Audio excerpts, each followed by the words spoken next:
Hello, everyone, and welcome to the demo of Smart Recipe Planner. This is an app that turns what's already in your kitchen into delicious, practical meals with an action as simple as taking a photo of your ingredients. Now, let's dive in. On the bottom, you can see that we can either start with taking a photo or picking one from your existing library. For this demo, let's take a photo of what's in our fridge.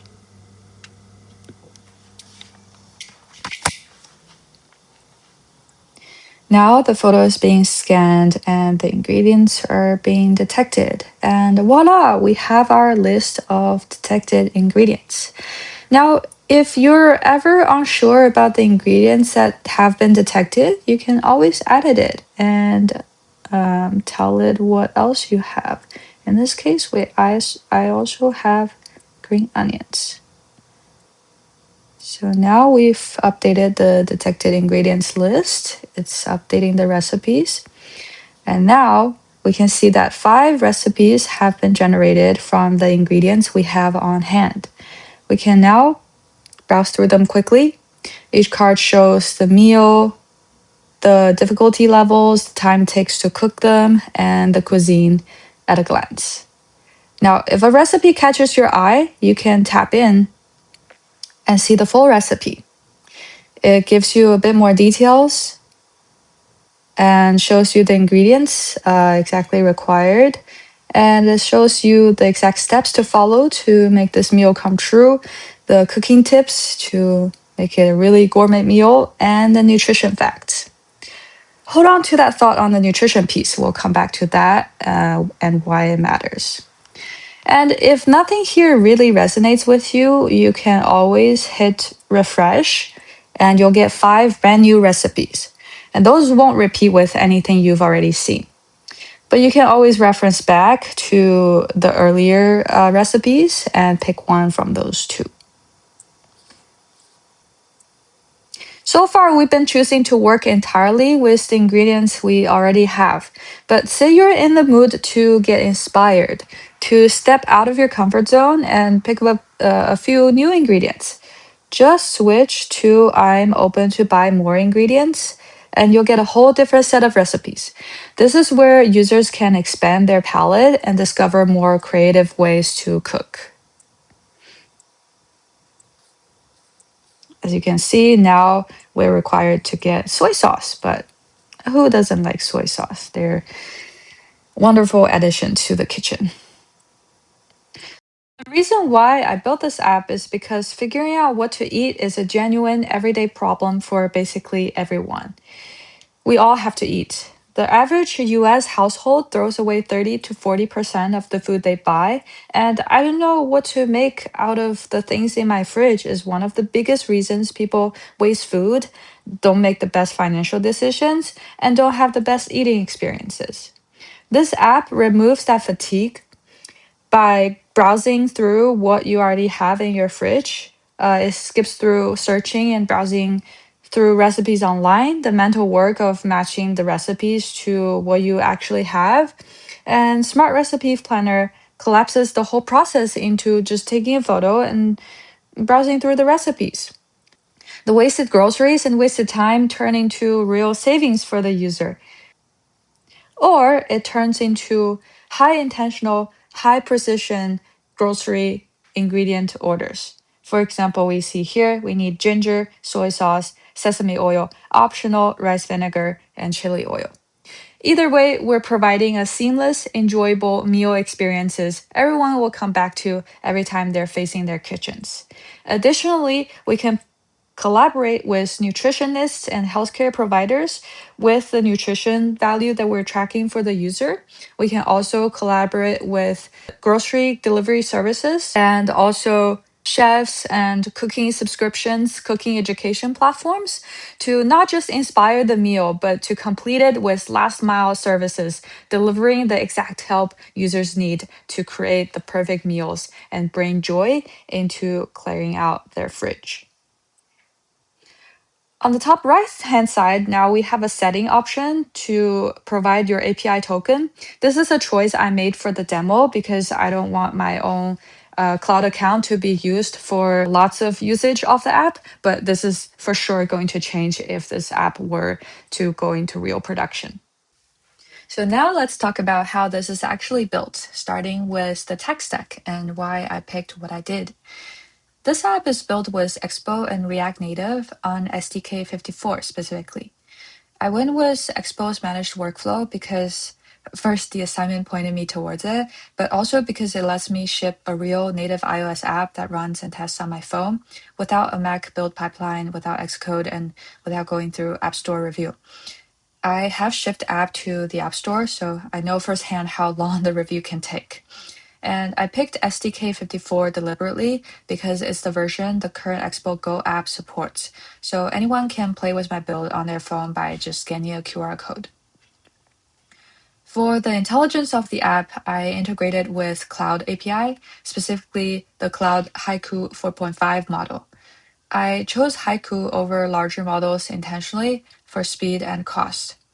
The app makes a model call for every ingredient detection from an image and every round of recipe generation, so I wanted to keep latency as low as possible for the best user experience, and also the cost low. And since the user can always edit the detected ingredients afterward, the recipe generation doesn't demand really complex, large-scale, heavy reasoning like refactoring a large code base. Haiku gives me the most optimized speed and cost for this use case. So that's the stack. Expo and React Native for the app, Expo Go for distribution, Cloud Haiku for the intelligence. Now let me get into how it's all put together. So the architectural design, the design and the signals behind it. This is the client-side app. All the data lives in on-device state, and the only network calls go directly from the user's phone to Anthropic's API. That architecture is built on one foundation, structured output from Anthropic. Every call to cloud uses a forced tool use schema, so the client side always knows the exact shape of the JSON to expect. So for the detected ingredients list, the new set of recipe, and the full recipe with details, the client side can process and render them quite immediately with no complex data processing. I'm deliberately leaving the heavy lifting of organizing that data to the model at generation time, so I don't need a backend system on my end to process any data for this demo.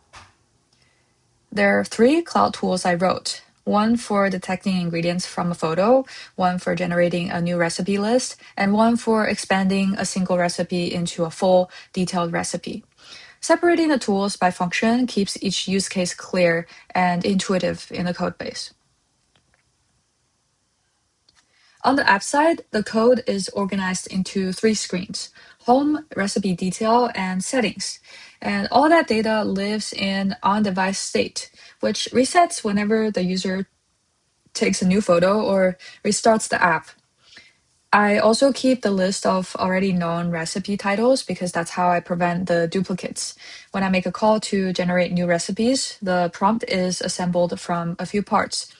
So a base instruction plus the current ingredients plus a few assumed pantry staples such as oil or salt, the mode the user is in, we'll touch on that later, and an exclude node built from the shown titles that tells the model exactly what not to repeat. So on the home screen, there's a big design about mode separation. The UI and recipes are grouped into 2 parts: work with what I have and I'm open to buy more. The user can toggle between them completely independently. While one is generating, they can freely browse and interact with the other with no interference whatsoever. And that maps directly to a real user signal. Because when I actually click at home, I'm usually in one of those 2 situations. Either I don't want to go out and I just want to throw together a meal with what I already have, or I've got some more time and I'm open to being more creative, building on top of what's already at hand, but I also have the time to go out and buy more things. Like my goal is to have a nice meal, and I have that time and energy to get more things.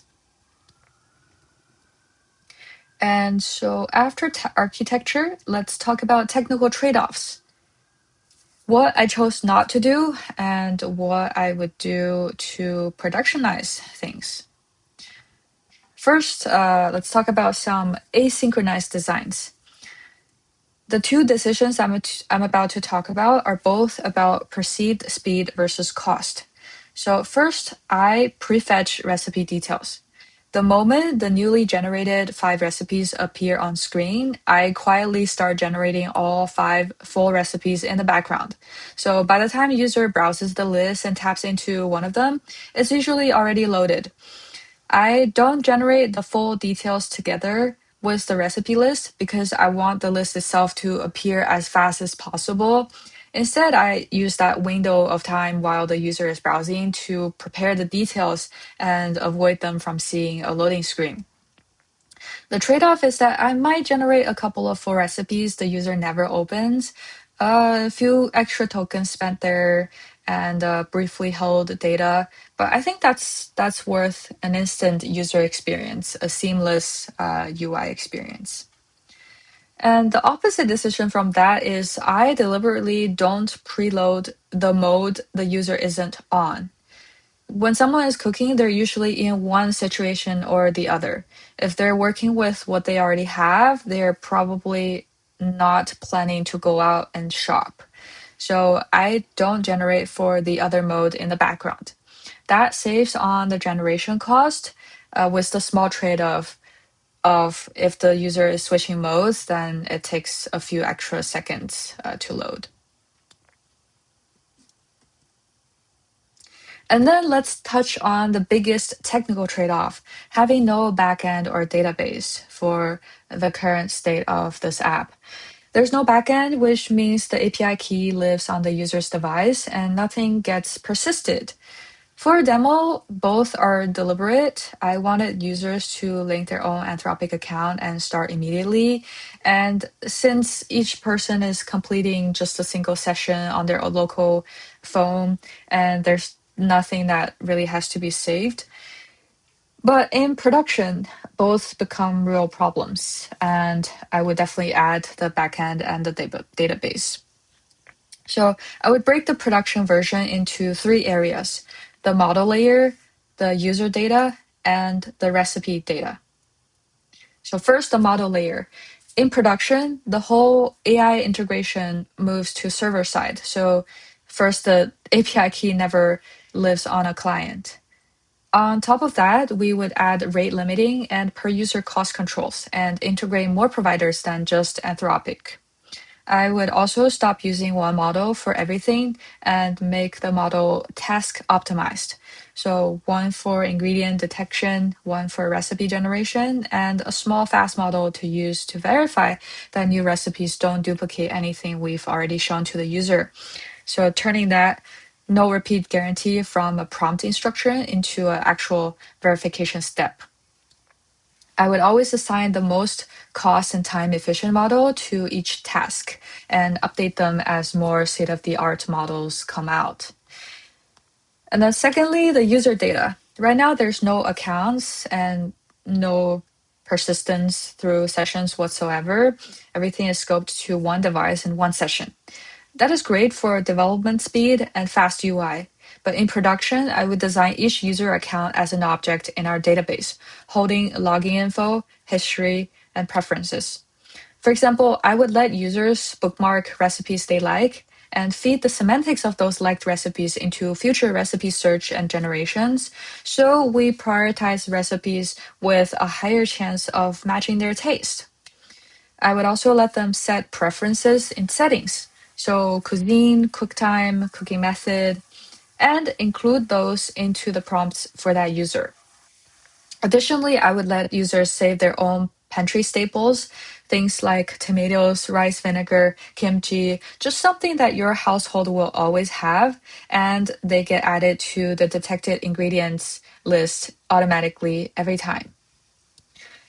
And last but not least, I would persist each active session. So the image, the detected ingredients, the generated recipes to temporary server-side storage. So the user session will survive an app crash.